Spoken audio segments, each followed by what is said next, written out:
बिस्मिल्लाहिर्रहमानिर्रहीम।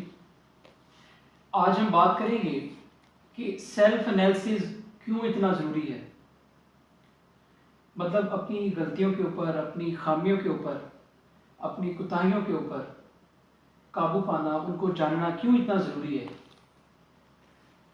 वो इसलिए ज़रूरी है क्योंकि अगर हम सेल्फ एनालिसिस करेंगे तो उससे हम अपनी ज़ात का मुहासबा कर सकते हैं, हम अपना एहतसाब कर सकते हैं।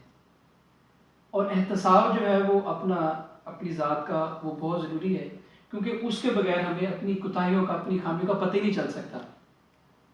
जब हम अपनी खामियों को, अपनी कोताहियों को नहीं जानेंगे तो क्या हम ज़िंदगी में आगे बढ़ सकते हैं? तो उसका जवाब है एब्सोल्युटली नॉट। ज़िंदगी में आगे बढ़ने के लिए ज़रूरी है कि हम अपनी खामियों को, अपनी कोताहियों को, उनको जानें और उनके ऊपर काबू पाएँ।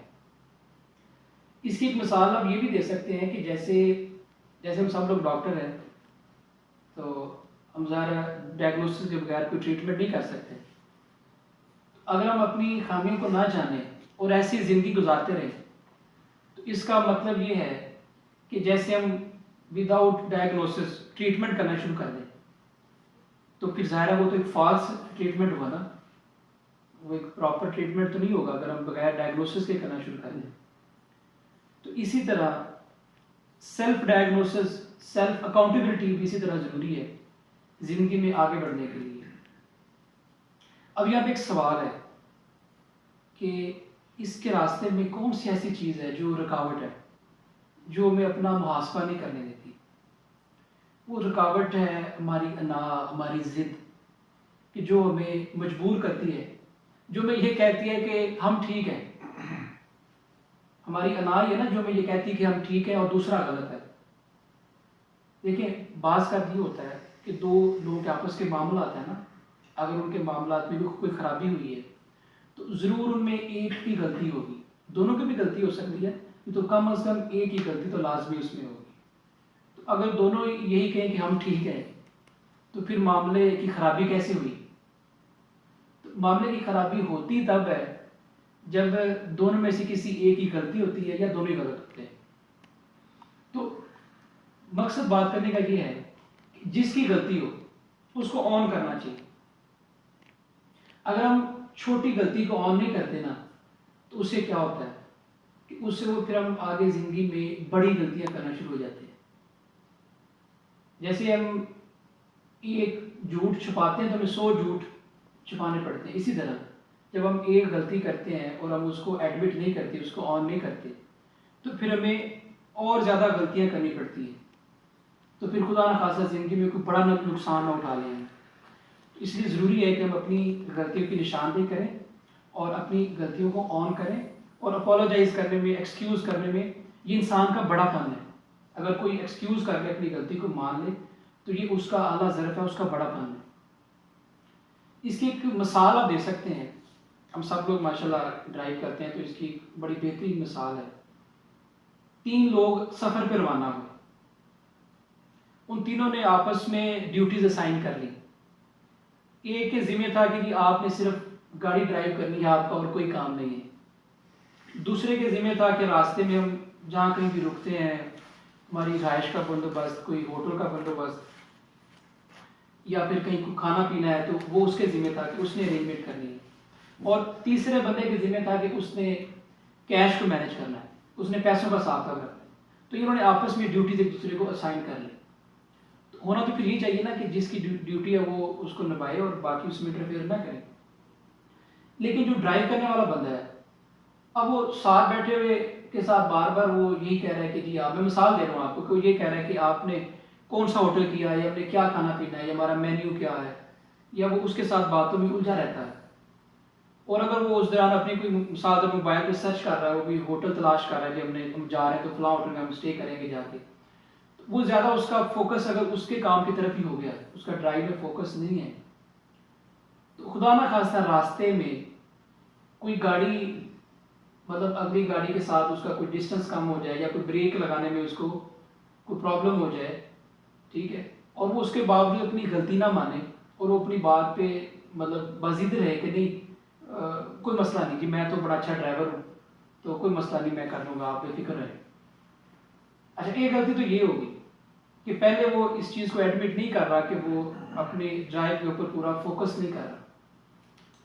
दूसरी मिस्टेक ये है कि मोटरवे के ऊपर सफ़र कर रहे हैं और गाड़ी में पेट्रोल देखे ही नहीं, उस टाइम पेट्रोल ख़त्म होने वाला हो, और पता आपको इंटरचेंज जो है उसका डिस्टेंस भी आपस में बहुत ज़्यादा होता है, या जो क़यामत वाला है उनका डिस्टेंस भी बहुत ज़्यादा होता है।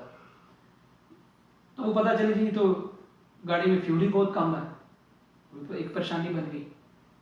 तो वजह इसके पीछे क्या है? वो अना है, वो ज़िद है, अपनी गलती नहीं माननी कि मैं ठीक हूँ। अच्छा, फिर खुदा ना खास्ता ये है कि अब उसके ज़िम्मे है कि गाड़ी का चेक एंड बैलेंस उसने रखना है, गाड़ी के टायर्स की हवा चेक नहीं की। अब खुदा ना खास्ता गाड़ी का टायर बस्ट ना हो जाए या कोई और प्रॉब्लम ना हो जाए। तो ये चीज़ें बहुत कॉमन है, हम सब लोग ड्राइव करते हैं, हमसे भी ये गलतियाँ अक्सर हुई होंगी और होती होंगी। तो ये गलती जो है ये खुदा ना खास्ता हमारी आगे किसी बड़े नुकसान का बायस ना बन जाए। ये तो एक मिसाल है।